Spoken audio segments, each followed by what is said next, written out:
వెంకటరెడ్డి స్థిర మనస్కున్నై స్థిర చిత్తముతో ఎల్లవేళలా పనిచేసే దగ్గర కుటుంబం కోసం సమాజం కోసం దేశం ధర్మం కాపాడడం కోసం ఎప్పుడు విధేయున్నై నా ధర్మాన్ని నిర్వర్తిస్తానని మనసా వాచా కర్మణ ప్రతిజ్ఞ చేయుచున్నాను.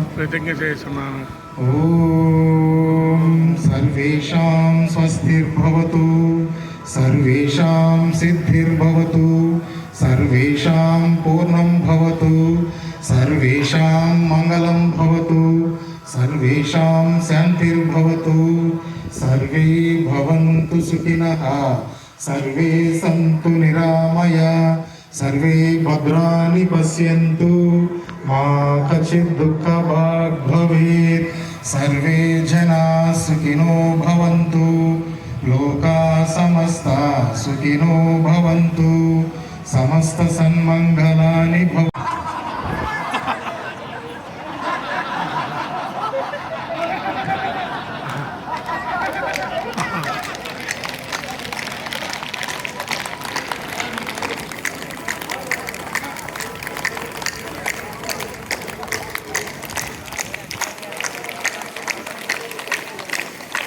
యోగాభ్యాసం వల్ల నశిస్తుంది అని చెప్పి అంటున్నారు. అదేవిధంగా రాగద్వేషాదులుచ్చము అన్నాడు. లోకంలో మనం బాధించేటువంటిది ఏమిటండి? రాగము, ద్వేషం. ఈ రెండింటితోనే కొట్టుకుంటుంటాం మనం అంతా కూడా. ఈ యోగాభ్యాసం వల్ల రాగద్వేషముచను పాపుగా ఆత్మకు సుఖానుభవము కలుగు. ఆత్మ పరిపుష్టి కావాలి, ఆత్మ సాక్షాత్కారం కావాలి. ఆత్మకు శక్తి వస్తే శరీరానికి శక్తి వస్తుంది. ఆత్మాత్మ పరమంతరాత్మ మహ్యంతరాత్మ మదంతరాత్మ. జీవుడికి ఆత్మశక్తి ఉంటే కానీ ఏదైనా చేయలేడు ఎప్పుడైనా. ఆ ఆత్మశక్తి వికసించాలంటే ఆత్మకు ఉండేటువంటి దోషం మాలిన్యమంతా కూడా పోవాలి, రాగద్వేషములంతా కూడా పోతే అప్పుడు మానవుడు వికసనాన్ని పొందుతాడు అని చెప్పి అంటారు. అంత శక్తి యోగాభ్యాసం వల్ల వస్తుంది అని చెప్పి అన్నారు. ఈ యోగాభ్యాసంలో ఆసనములు ఉన్నాయి, ప్రాణాయామములు ఉన్నాయి, క్రియలు ఉన్నాయి, బంధాలు ఉన్నాయి, ముద్రలు ఉన్నాయి. ఇవి గురువుల యొక్క పర్యవేక్షణలో మనం స్వీకరించడం వల్ల వాటికి ఫలితం కలుగుతుంది అని చెప్పి అన్నారు. అదేవిధంగా యోగాభ్యాసం చేయడం వల్ల శరీరం తేలికవుతుంది అని చెప్పి అన్నారు. మధుమేహాది రోగములు లేని వాళ్ళు లేని రోజంతా అన్నారు. ఇటువంటి రోగముల యొక్క శక్తి తగ్గాలి అంటే యోగా మనకు పరిపూర్ణమైన శక్తిని ఇస్తుంది. అదేవిధంగా జఠరాగ్నిని పెంచుతుంది, ప్రసన్న వదనాన్ని చేకూరుస్తుంది. అదేవిధంగా నిర్మలత్వం, వీర్యలాభం, స్పష్టత ఇవన్నీ కూడా చక్కగా జరిగి రక్త ప్రసరణ సక్రమం 9వ సంఖ్య అత్యద్భుత శక్తి కలిగినటువంటిది అని చెప్పి అన్నా. గ్రహాయత్త లోకయాత్ర అని చెప్పి అంటాను. గ్రహములు ఏడైనప్పటికీ కూడా రాహుకేతువుల చేత 9గా భావించబడుతుంది అంతా కూడా. అందువల్ల ప్రణవ జపం చేస్తే ఈ ప్రణవ జపం ఓంకార జపం 9 కోట్లు చేయాలి. 9 కోట్లు చేయడం వల్ల సిద్ధి కలుగుతుంది అని చెప్పి అన్నారు. 1000 చేసినందువల్ల మానసిక ప్రశాంతి కలుగుతుంది. అనవసరమైనటువంటి కోపం లేకుండా, ద్వేషం లేకుండా, శరీరం చక్కగా ఉండాలన్నా, మంచి ఆలోచన రావాలన్నా దాన్ని కాస్త మనం తప్పకుండా చెయ్యాలి. ఓంకార మూల మంత్రాఖ్యాం ప్రణవేజ దృఢామతి. చూడండి శాస్త్రం చెప్పేటువంటి వాక్యం. ఓంకార మూల మంత్రాఖ్యాహ. ఏ మంత్రం తీసుకున్నప్పటికీ ఓంకారమే మూల రూపం. ఎందరిసారి కూడా ప్రశాంత వాతావరణం, ఇబ్బంది లేదు. ఇప్పుడు కూడా అట్లాగే ఉంది. కాబట్టి కార్యక్రమం సజావుగా సాగటం కోసం, కార్యక్రమాన్ని నడిపించడం కోసం పరమశివుని యొక్క దివ్యానుగ్రహం మనందరికీ కూడా కావాలి.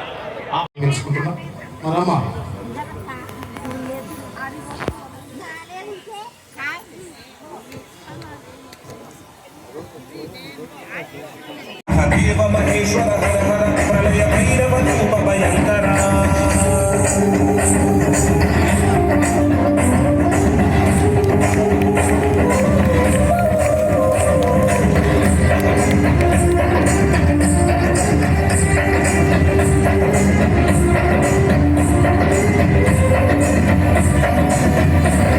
ఈ జగతిని నడిపెదవయ్య ఈ సృష్టికి వెలుతురు వయ్య ముక్తి తేజమై ముక్తినిచ్చి మా మంజునాథవయ్య కనిపించని దేవుడవయ్య కరుణించే మా శివయ్య కైలాస వెండి కొండల్లో వెలిసిన మా ఈశ్వరయ్య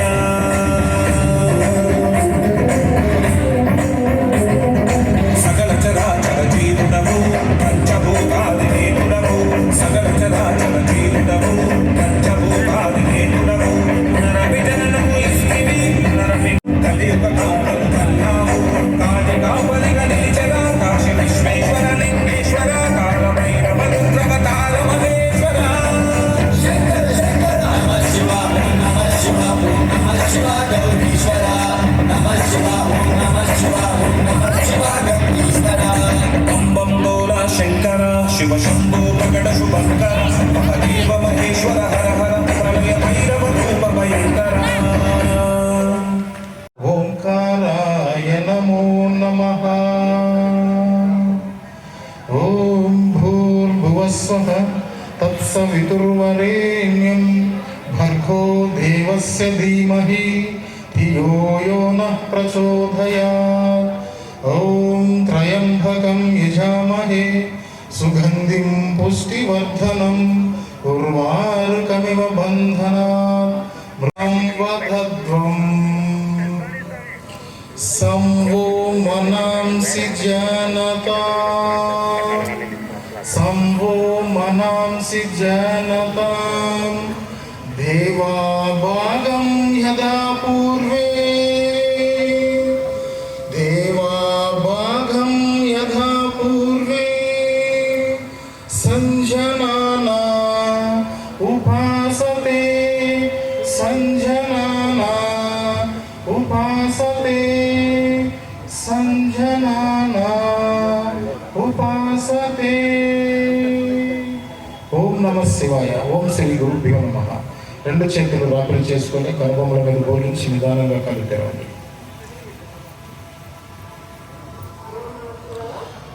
దైవ ప్రార్థనతో గురు ప్రార్థనతో కార్యక్రమాన్ని చేసి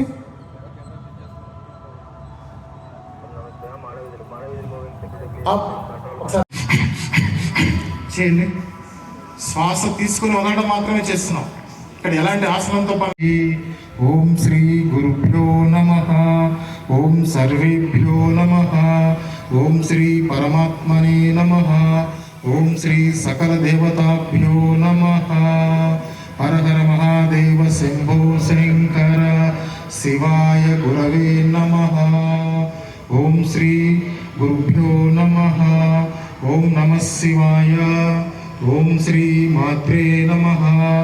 మాతృదేవో భవ పితృదేవో భవ గురుదేవో భవ ఆచార్యదేవో భవ అతిథిదేవో భవ రాష్ట్రదేవో భవ. మాతా భూమి పుత్రోహం పృథివ్యాహం అనకండి.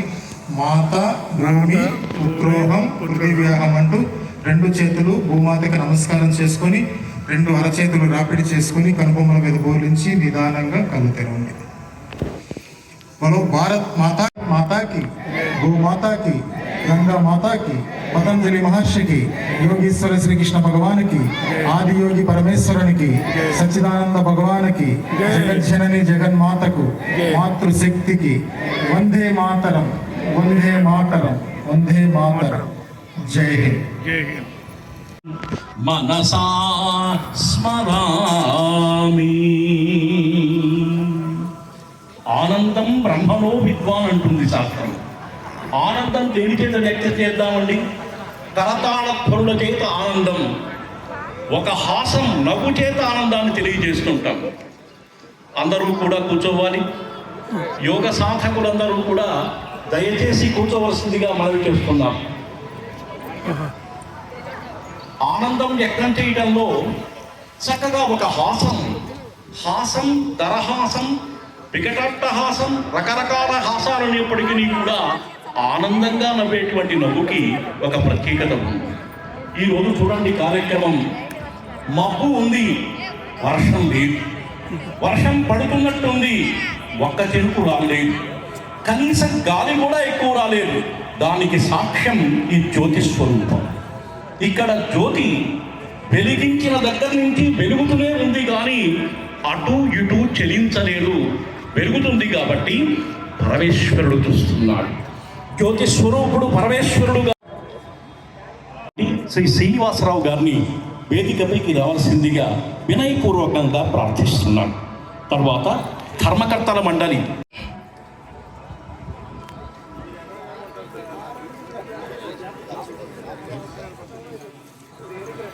అదేవిధంగా వేదికపైకి ఇప్పటి వరకు యోగాభ్యాసం చేయించినటువంటి గంధవల్లి బాలసుబ్రహ్మణ్యం గారు కూడా వేదికపై ఉన్నారు.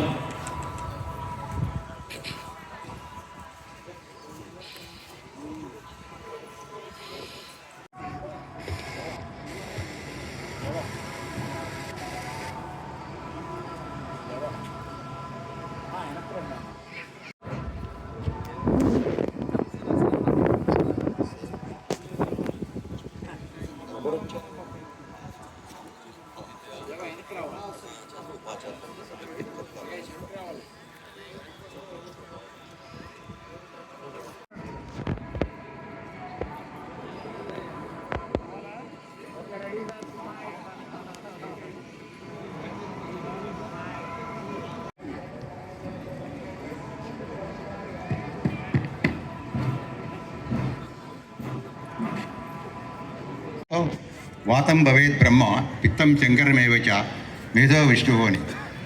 వాతానికి సంబంధించి బ్రహ్మ, పిత్తానికి సంబంధించి ఈశ్వరుడు, శ్లేష్మానికి సంబంధించి విష్ణువు. ఈ త్రిదోషాలు ఏవైతే ఉన్నాయో పాంచభౌతికమైనటువంటి శరీరాన్ని సంరక్షించడానికి సమర్థవంతం కావాలంటే శరీరానికి యోగభూయిష్టమైన అంగాంగాలు తన యొక్క చైతన్యాన్ని పొందడానికి కావాల్సినటువంటి ప్రక్రియ ఒకటి కావాలా. దాన్ని సృష్టించిన మహావ్యక్తి పతంజలి. అటువంటి యోగి పొద్దుచి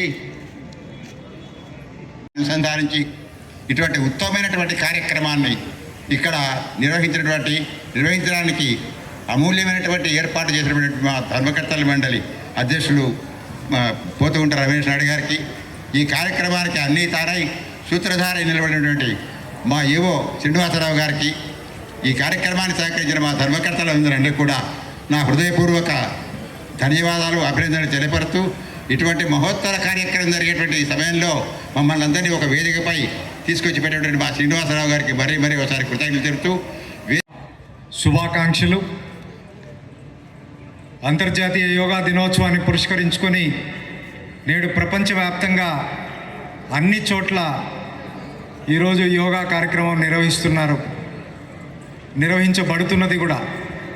ఇటువంటి ఘనత దక్కిందంటే భారతదేశంలో మనకు మొట్టమొదటి యోగా మన గురువులు, పూర్వీకులు, పెద్దలు దీన్ని ఇక్కడ పరంపరగా కొనసాగించడం జరిగింది. అటువంటి యోగాను విధంగా చేసేవారు.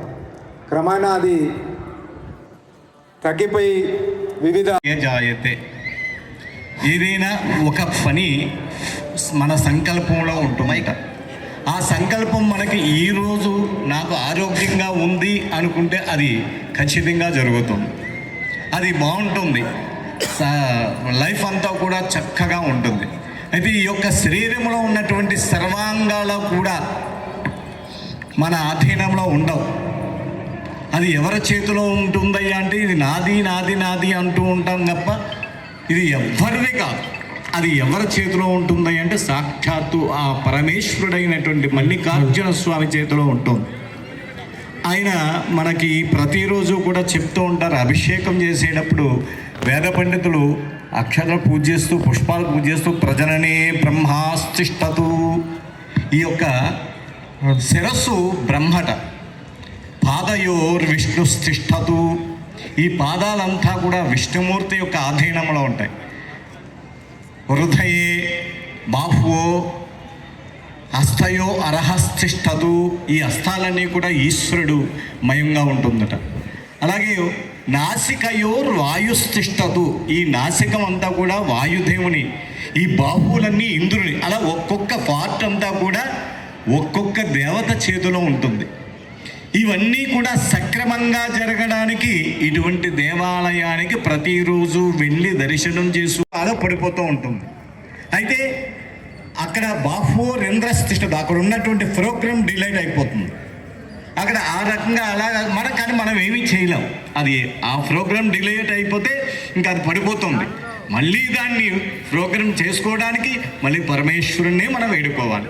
అందుచేత ప్రతినిత్యము కూడా ఆ స్వామి దర్శనార్థమై చేసుకుంటే మహత్తరమైన ఫలితం ఉంటుంది.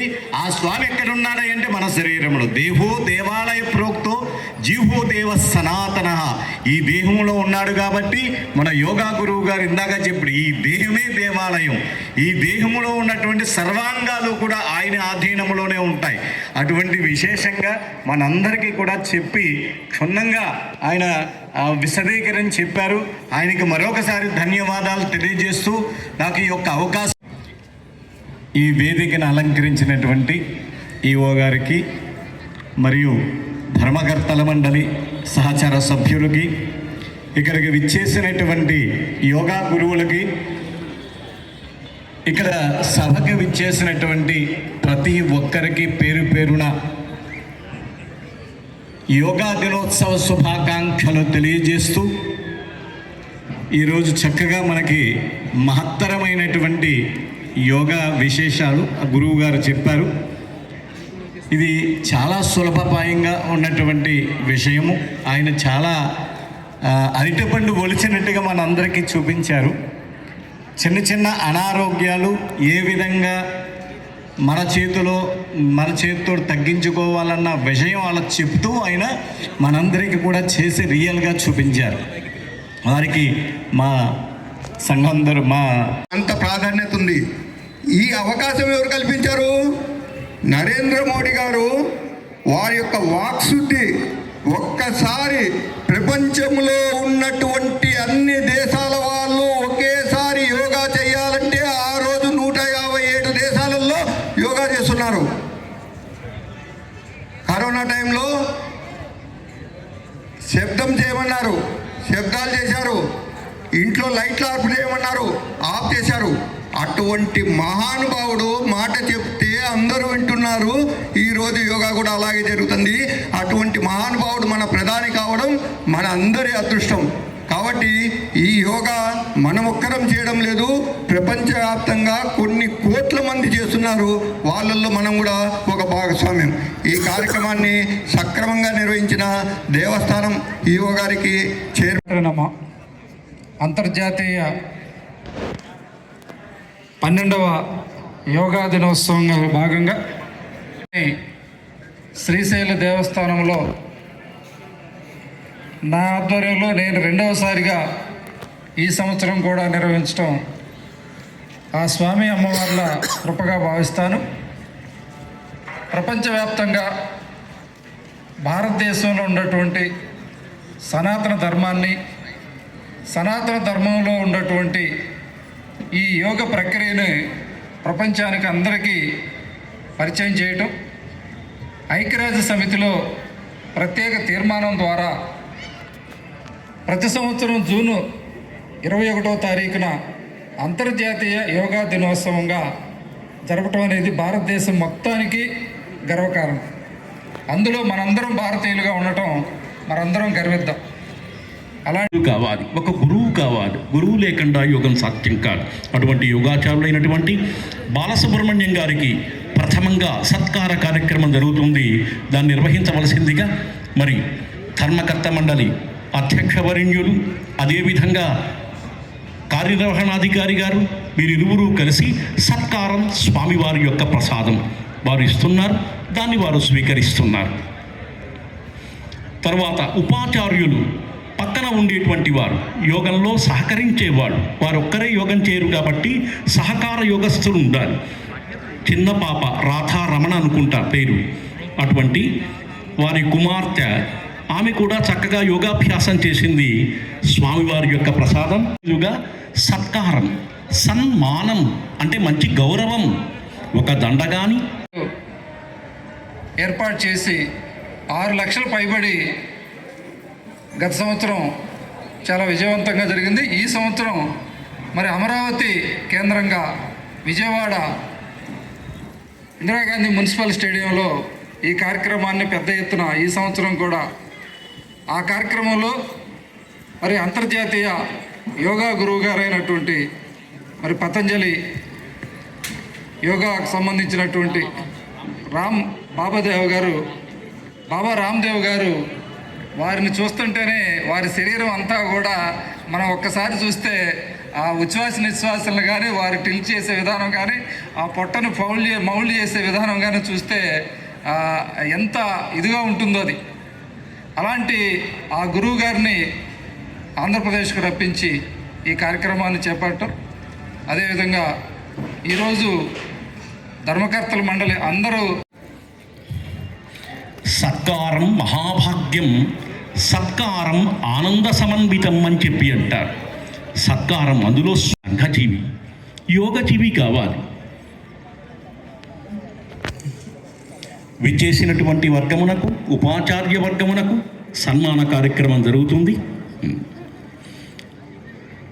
ఈసారి దీనిలో చాలామంది యువకులు ఉన్నారు. చాలా సంతోషం అండి. వృద్ధులు కూడా ఉన్నారటండి. మన రమణ గారు చెబుతున్నారు, వృద్ధులు, యువకులు, మధ్యస్థులు అందరూ కూడుకున్నారు. వయస్సు పెరిగినప్పటికీ వారు కూడా వచ్చి సత్కారాన్ని స్వీకరించవలసిందిగా మనవి చేస్తున్నాం. శ్రీశైలం సిఏ గారు, సర్కిల్ ఇన్స్పెక్టర్ గారు.